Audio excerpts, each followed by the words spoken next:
1992 Heisman Trophy winner, and he is, of course, the analyst for Touchdown Radio Network. Joins us each week here on 97.3 ESPN. Gino Torretta is back on the show. Gino, welcome back. How you doing today? I'm doing good, Josh. How are you doing? I'm doing pretty good. I'm glad a storm went north of us. Not glad what it did to the other side of the state, but glad it went north of us. So where you are, for those who don't know, I didn't get a chance to mention it too much until now, but LSU and Auburn, aside from the irony fact that they both are Tigers, which is I love the fact that they had the same logo at one point, which is an absolute disaster mess.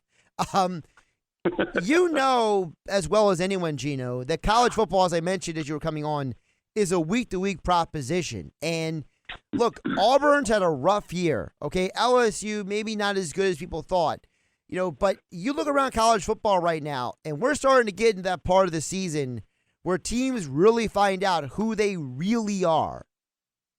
No question. I mean, I don't know if I've ever done a game where two teams are 3-1, and it seems like, Auburn's already had it with the head coach in his second year.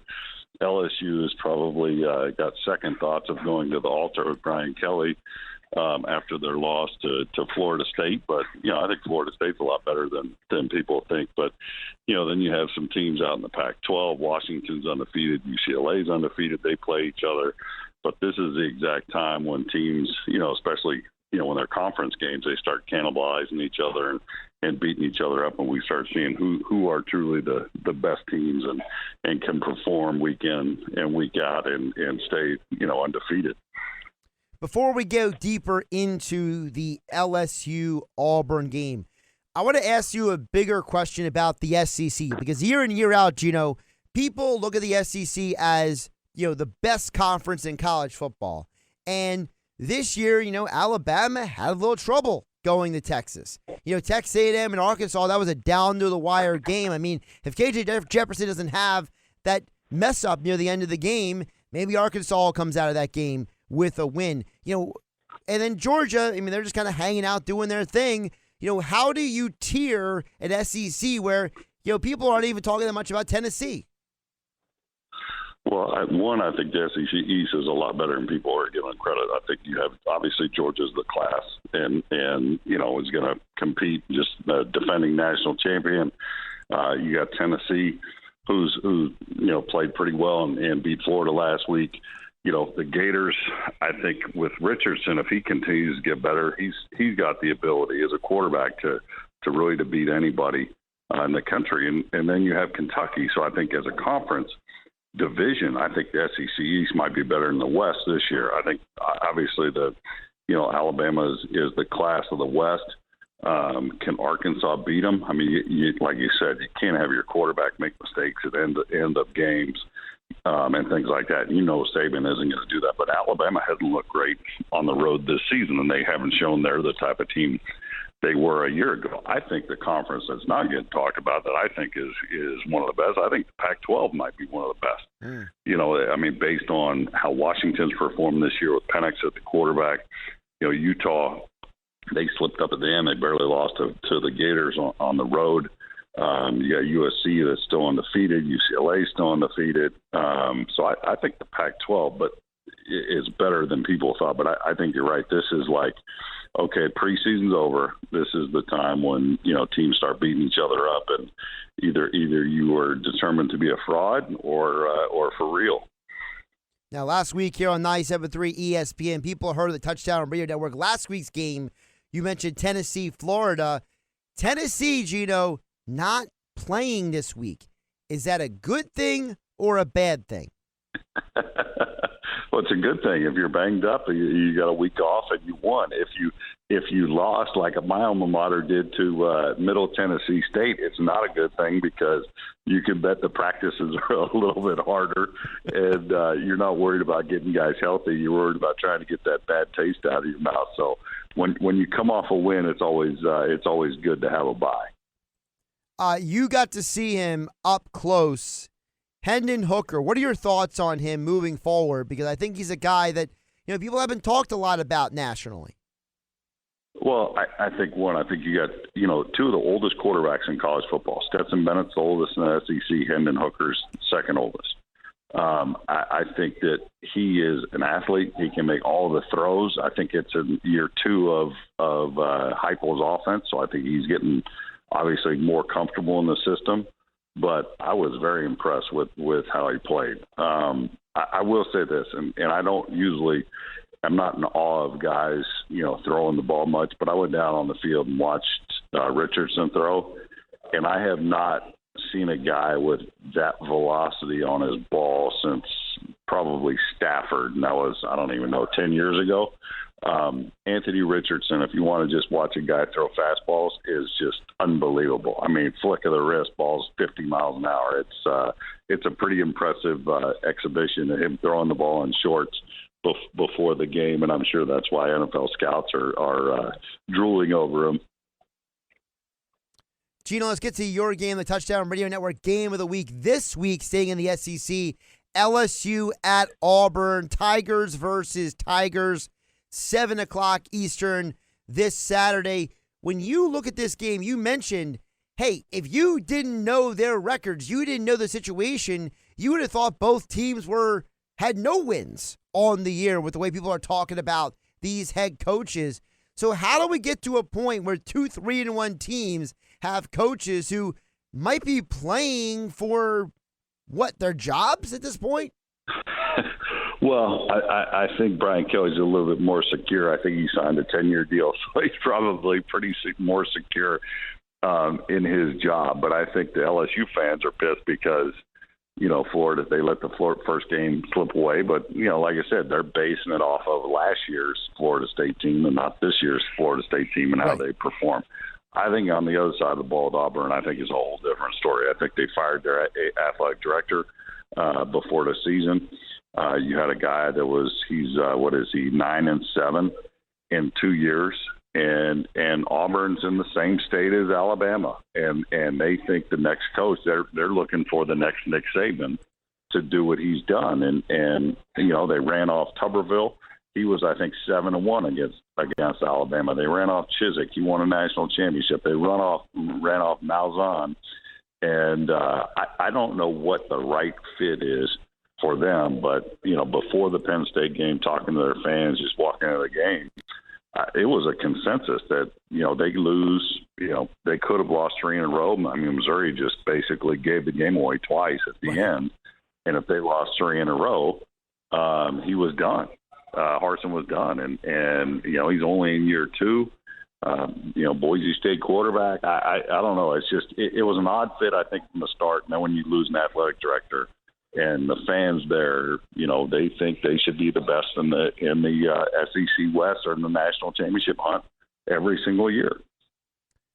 Do you think you just mentioned the athletic director? I got to ask you, do you think that's going to be the biggest issue for Coach Harsin moving forward? That vacancy is probably going to be what signs and seals his fate, basically? Well, I think here's the deal. Any time when you hire somebody or you are hired by somebody, that person went to bat for you at some point in time, and that AD went to bat for Brian Harsin, and now he's not there anymore. So your ally in the administration isn't there. And if you're an AD, listen, if you're in a position of power, let's say I'm making you the athletic director. Do you want your success as an athletic director of a school tied to a coach you didn't hire in the sport that everybody cares about? No, you're going to say, well, I'm going to change coaches because why? It's going to keep your job for at least a couple of years. Right. Well, we see if you hired the right guy, and I think that's why the situation is so tenuous at Auburn. Heisman Trophy winner, national champion Gino Torretta joining us here on Game Night, 97.3 ESPN FM, and the 97.3 ESPN mobile app powered by First Bank of Seattle. Of course, Touchdown Radio Game of the Week, LSU and Auburn this Saturday. Coverage begins at 7 Eastern Time. Gino, I want to ask you a little more about some other things around college football here, but I want to start with a guy at LSU and kind of go big picture with you. I almost feel like Jalen Daniels, the quarterback for LSU, is kind of like the representation of the good, the bad, and the ugly for transfers, because if Daniel stays at Arizona State, well, he's in the middle of a mess right now. What's going on over there? So it's a good thing he got out of there. It's a good thing that LSU is 3-1, but he hasn't really had the best season. Like, he's got some okay stats, but I don't think he's looked that great at times. And I think part of it is because, Gino, you know this better than I do. I feel like a quarterback changing systems and changing offenses, it's a tough thing to navigate. I think Daniels has struggled with it at times. Well, there's no question. I mean, look at Hendon Hooker. I mean, to transfer from Virginia Tech, he wasn't, as good as he's been this year last season. Peyton Manning, his rookie year, might have probably led the league in interceptions. Yep. He wasn't as good as he was 5 years in. And I think that, the more, especially a quarterback, the more you get comfortable with the plays coming in, the more you get comfortable with audibles and checks and what you're seeing in front of you, what defenses are trying to do, the better you become. The thing with Daniels, he's a great athlete. He's able to run. And you're right. He's probably relied more on his legs. Now, LSU lost a bunch of players. I mean, when you have a coaching change and with Orgeron getting fired and Brian Kelly coming in, you're going to have players leave, and especially with the transfer portal. I mean, it's like, there's 15 to 20 transfers, it seems like, at every school. I mean, USC had 50-plus in our first week or second game against when they played Stanford. And it takes time to gel as a team, and I think that it puts even more pressure on the quarterback when you have that kind of turnover.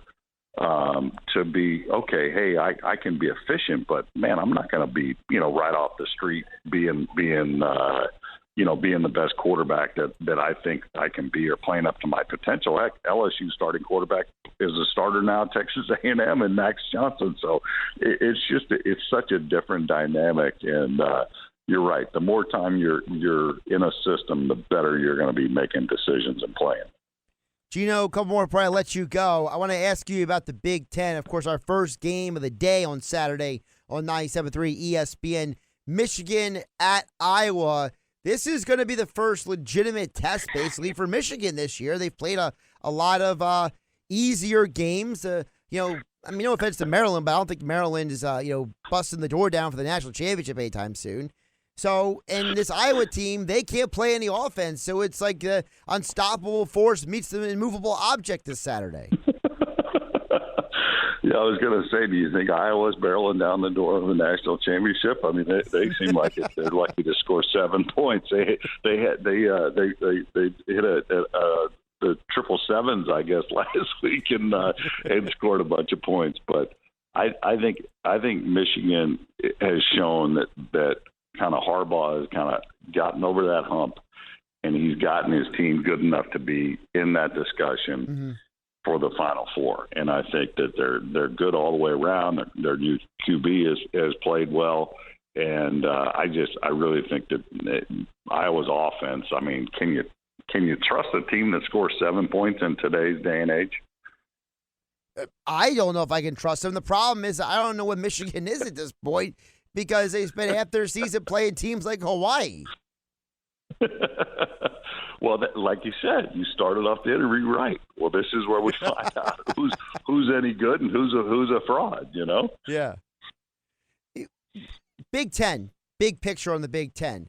Michigan, Ohio State, Penn State. I mean, Minnesota looks pretty good. How are you tiering these teams at this point with the information we have? I think it's Ohio State first, Michigan second, and then everybody else. I think maybe a Minnesota, like you said. Are they truly for real? It looks like Michigan State's had a drop off because where they had a ton of transfers last season, and everybody gelled right, and you had Kenneth Walker up for the Heisman, and almost I think he was top 5 for the Heisman, and you had a season just kind of be magical. Well, you're seeing the other end of it this year with Michigan State guys left, and they're not near as good as they were. So I think it's Michigan, Ohio State, and then everybody else. I don't, if there's injuries down the road with either one of those two teams, can one of them get beat? That's not, at the end of the year when they're playing each other. Maybe, but I would highly doubt that anybody's going to knock off those two in the Big Ten Conference other than each other. You mentioned earlier about the Pac-12, so we'll finish with that before I let you go, Gino. Penix at Washington, Caleb Williams over at USC. Which of those two has impressed you more this year? I'm going to say Penix, but I knew Penix. I did a game years ago where he was at Indiana and they almost beat Ohio State, and I'm like, wow, this kid's a talented player. Then he had injuries, and then he resurfaces at Washington. Washington's got a defensive-minded head coach, and he's been absolutely lights out. I mean, I think everybody was just giving the conference to Utah or USC because USC all their transfers, but I think that's far from the truth. I think Utah can play with anybody. I think Washington can. Oregon, if Bo Nix is solid, I think they can compete with anybody. I think that's why I think the Pac-12 is a lot better than anybody's giving them credit for right now. But now's when we're going to see. I mean, everybody's talked about the Pac-12 is there's no clear-cut Michigan, Ohio State in the conference, and they end up beating each other. And then everybody thinks that their conference isn't very good because teams beat each other. Well, that doesn't mean the conference isn't good. It's just very, the parity is there within that conference more than some of the other ones out in the country. He's Gino Torretta. Give him a follow on Twitter at Gino Torretta. The Touchdown Radio Network Game of the Week, 7 Eastern this Saturday. It's LSU at Auburn. Tiger versus Tiger. 3-1 versus 3-1. Gino, I always appreciate you jumping on. I appreciate you taking the time. Stay safe with your travels, and we'll tech next week. Appreciate it, Josh.